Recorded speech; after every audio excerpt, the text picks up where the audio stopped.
6 choses que j'aimerais voir arriver sur DaVinci, la dernière est évidemment un fantasme. Alors certaines d'entre elles sont déjà sur Premiere, d'autres non. Bonjour à tous et bienvenue, j'espère que vous allez bien.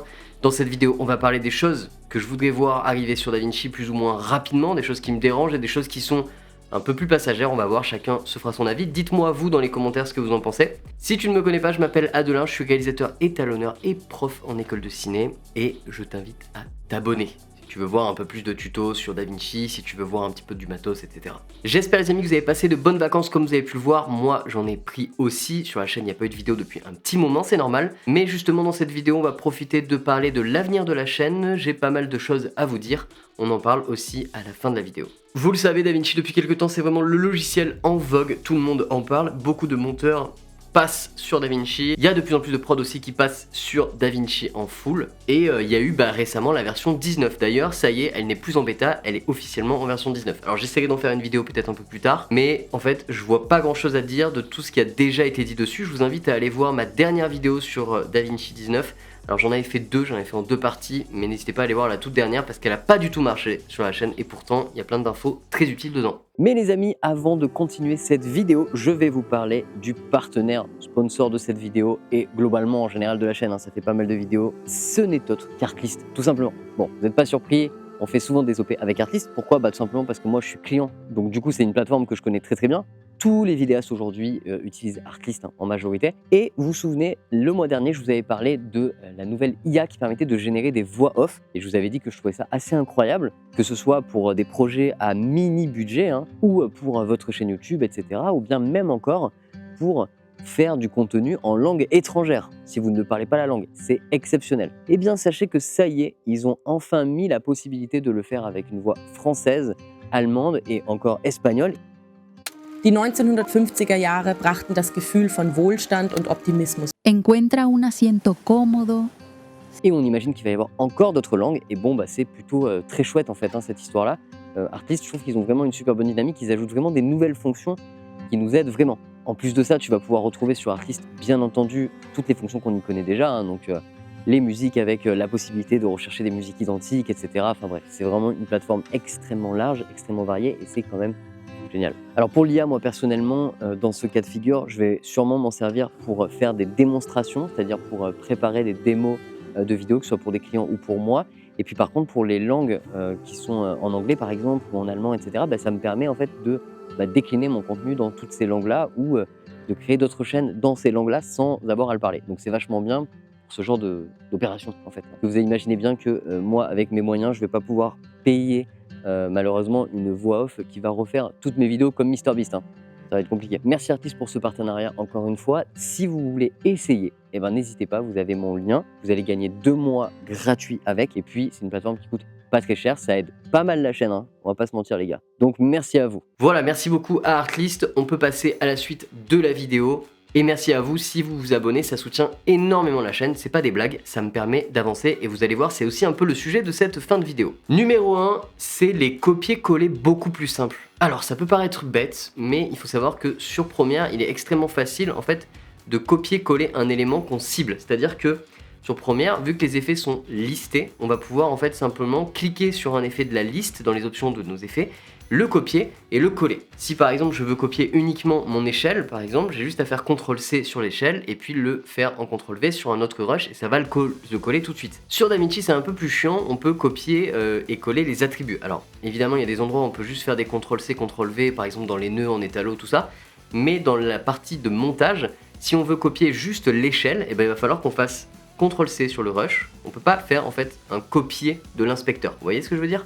On peut pas copier directement dedans. Et ça c'est dommage parce que du coup il va falloir qu'on fasse Option V par défaut sur un autre rush. Et là on va avoir une liste de choses qui vont s'afficher et on va devoir cocher ce qu'on veut copier ou pas. Et c'est hyper long. Alors je trouve que c'est peut-être une utilisation niche, peut-être que vous en servez jamais de ça, mais moi je m'en sers assez souvent et c'est quelque chose que je regrette, c'est dommage, c'est un des défauts de DaVinci. Peut-être que ce sera corrigé, mais à l'heure actuelle c'est assez chiant. La deuxième chose, c'est tout simplement l'interface plus personnalisable. Alors, personnellement, c'est quelque chose que j'ai envie de voir arriver, même si c'est pas urgent. C'est quelque chose que je trouve qui est très bien sur Premiere, mais qui en même temps est aussi créateur entre guillemets de problèmes.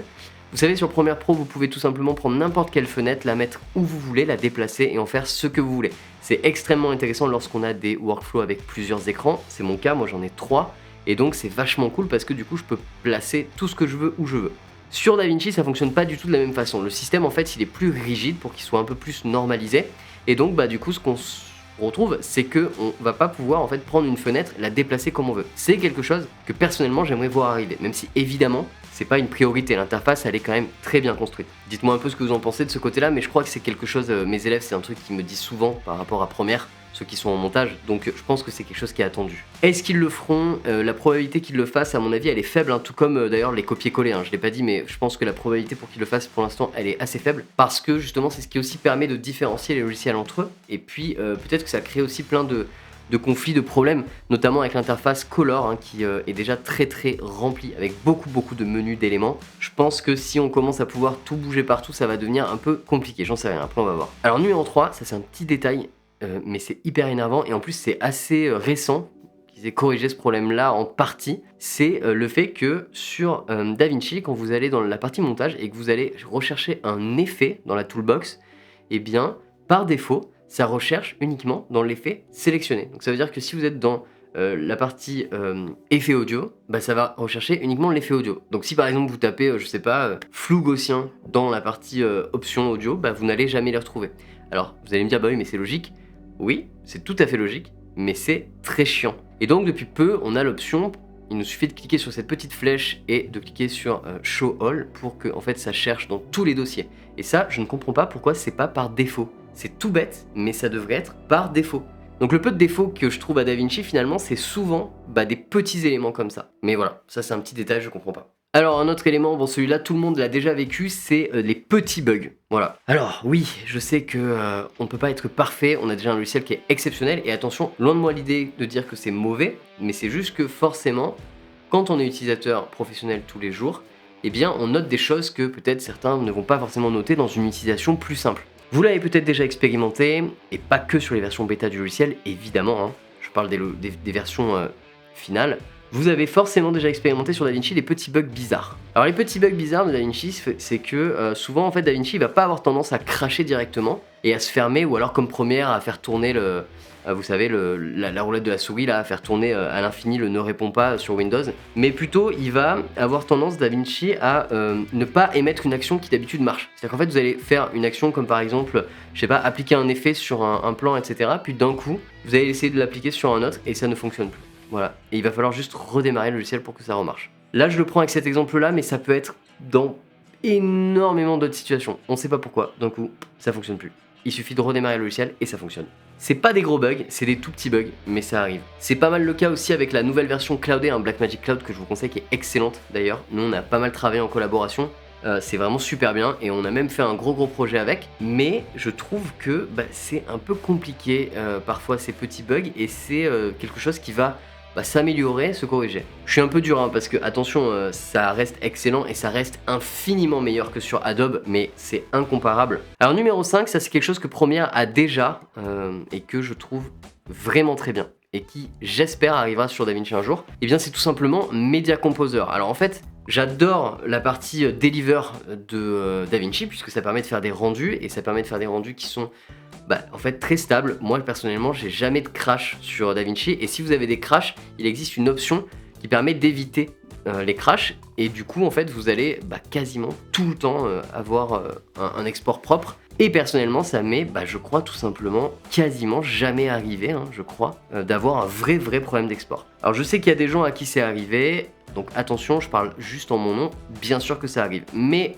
force est de constater qu'il est nettement plus stable que Premiere, qui pourtant possède le Media Encoder. Maintenant, qu'est-ce que ça permet de faire? Le Media Encoder, ça permet en fait de continuer d'utiliser le logiciel de montage pendant qu'on exporte. À l'heure actuelle, sur DaVinci, on ne peut pas continuer d'utiliser le logiciel pendant qu'on fait un export. Donc ce que je rêverais de voir arriver un jour, c'est un module d'export de DaVinci. Ils ont déjà le Blackmagic générateur de proxy, qui est externe aussi, qui est en standalone. Maintenant j'aimerais voir arriver du coup ce module d'export, je sais pas ce que vous en pensez, mais ce serait trop cool et qui fonctionne aussi bien, aussi stable que DaVinci, ce serait incroyable. Et dernier élément, et celui-là c'est tout simplement le fantasme les amis, c'est une ultra simplification de Fusion. Alors Fusion, moi vous le savez, je l'utilise pas. J'utilise pas parce que je n'aime pas trop en fait les effets spéciaux, etc. C'est quelque chose que j'ai jamais trop fait, même sur After Effects, je n'ai jamais utilisé After Effects quasiment. Je sais qu'on a tous très peur de Fusion, etc. Mais Fusion en fait c'est pas si compliqué que ça une fois qu'on a compris la logique avec les nœuds, etc.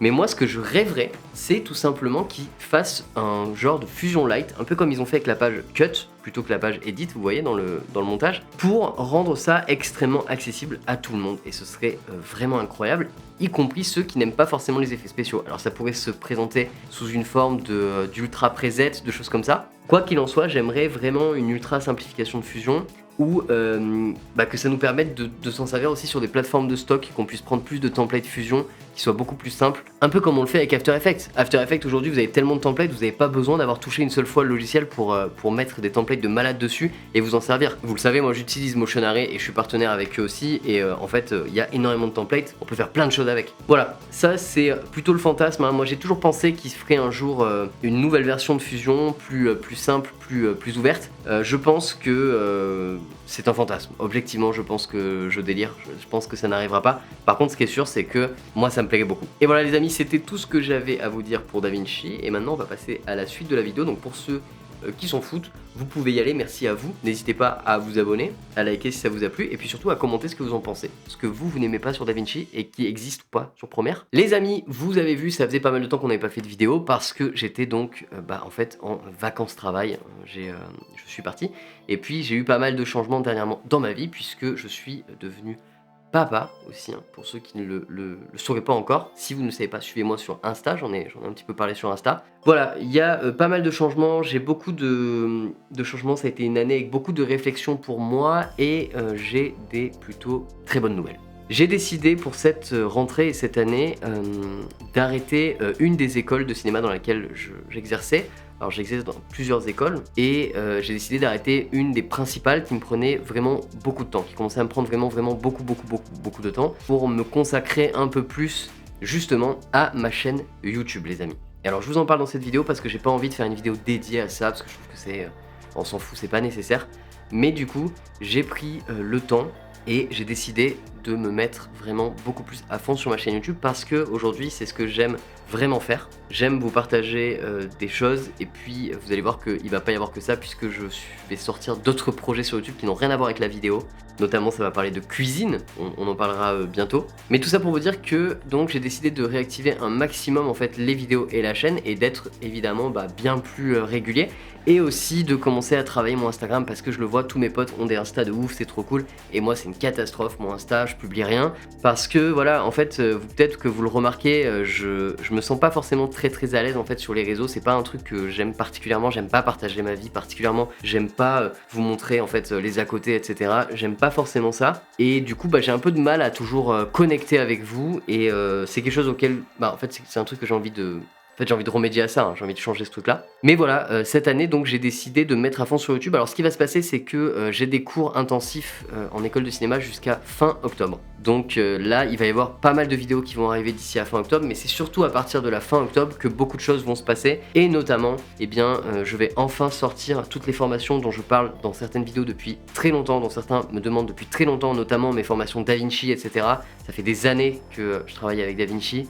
Et au final, je suis un des derniers de tous mes potes à sortir une formation DaVinci, alors que c'est le métier que j'enseigne tout le temps sur les écoles et tout quoi. Donc il va y avoir beaucoup de changements, beaucoup plus de vidéos, et je suis extrêmement content de revenir en fait sur YouTube de manière vraiment plus soutenue. Je suis content de vous retrouver aussi. La chaîne là ces derniers temps, elle a marché vraiment de fou. Il s'est passé des trucs trop cool. Je voulais aussi... clarifier un petit peu par rapport au fait que la plupart des vidéos que je fais, on parle beaucoup de Panasonic et de DaVinci, en fait tout simplement parce que c'est du matériel que j'utilise tous les jours et que j'aime. Voilà, donc c'est pas parce qu'il y a un contrat avec Panasonic en fond, voilà, je voulais juste clarifier ça parce que j'ai vu quelques commentaires passer. Je suis pas du tout acheté par Panasonic, hein, il n'y a pas du tout de contrat derrière, etc. Je suis pas payé par Panasonic pour faire ces vidéos là, c'est juste parce que j'ai décidé Vous le savez, sur cette chaîne-là, moi depuis que j'ai la chaîne, j'ai un G7, un GH5, un GH4, etc. J'ai toujours utilisé du Lumix et que ça me plaît. On a eu un passage où on a pas mal parlé de Nikon parce que j'utilisais aussi du Nikon, mais en fait, dans mes prestations professionnelles, j'ai toujours utilisé des caméras Arri, Red, etc. Et pourtant, je vous en parle pas tous les 2 jours. D'ailleurs, j'ai eu une Red pendant un moment, souvenez-vous, on en parlait un petit peu sur la chaîne, puisque j'ai commencé en tant qu'assistant caméra. Bref, je m'étale, mais c'est pour dire qu'aujourd'hui, en fait, on parle beaucoup de matos, et le matos, c'est très cool, mais moi, ce que je vous présente, c'est surtout ce que j'aime, ce que j'utilise, pourquoi c'est cool. Je vous dis pas que c'est le meilleur du monde et qu'il faut utiliser que ça, loin de là, et voilà. En tout cas, c'était pour clarifier ce truc-là. Aussi, forcément, du coup, j'ai décidé donc d'arrêter une activité pour en reprendre une autre, qui est donc une partie des écoles de ciné pour faire plus de YouTube. Donc ça veut dire que financièrement il va falloir que je m'y retrouve aussi, hein. Comme je vous ai dit, je suis papa, etc. Nous on a une situation qui est pas du tout, on n'est pas des millionnaires, hein, loin de là. Et du coup, eh ben, il va falloir que je forcément participe à améliorer les finances de ma chaîne YouTube. Et évidemment, vous allez forcément voir des sponsors. Il va y avoir forcément des sponsors, c'est normal. J'aurai pas d'autre choix que de faire des sponsors, c'est le modèle économique qui me paraît être le plus viable aujourd'hui. Donc voilà, soyez pas choqués, il y en a partout chez tous les copains youtubeurs, ça sera aussi mon cas. Là, jusqu'à présent, il y en avait quelques-unes depuis quelques temps avec Artlist notamment. Bah, il y en aura peut-être d'autres avec d'autres marques. Concernant l'avenir et les vidéos proches, sachez que j'ai pas mal de vidéos à rattraper. On a une vidéo NAS avec Synology qui va arriver. On a une vidéo avec Asus sur mon bête d'écran principal. Vous allez voir, ça va arriver bientôt. Très intéressante, une des prochaines vidéos, ça va être sur la chaise sur laquelle je suis assis. Puisque c'est une vidéo en partenariat avec Herman Miller, qui n'est pas du coup une sponsorisation, mais qui va vous parler en fait du bien-être au travail, et notamment pour quand on est monteur et quand on passe nos journées sur un ordi. Et puis on a bien entendu aussi la vidéo Setup 2024 que j'utilise, que je prépare, puisque j'ai déménagé, vous le savez, en janvier dernier, et je prépare une grande vidéo Setup. Bon, je vais arrêter de blablater parce que je parle, c'est hyper long, mais j'avais besoin de vous donner toutes ces infos. Peut-être qu'on en fera une autre vidéo. D'ailleurs, ça fait extrêmement longtemps qu'on n'a pas fait une foire aux questions. Donc si vous avez des questions, posez les questions dans les commentaires et j'y répondrai en vidéo pour de vrai. Je vous promets que je le ferai. Merci à tous. J'espère que cette vidéo vous a plu. À très vite pour une prochaine vidéo. Ce sera sûrement sur la chaise de bureau justement. Merci. Ciao.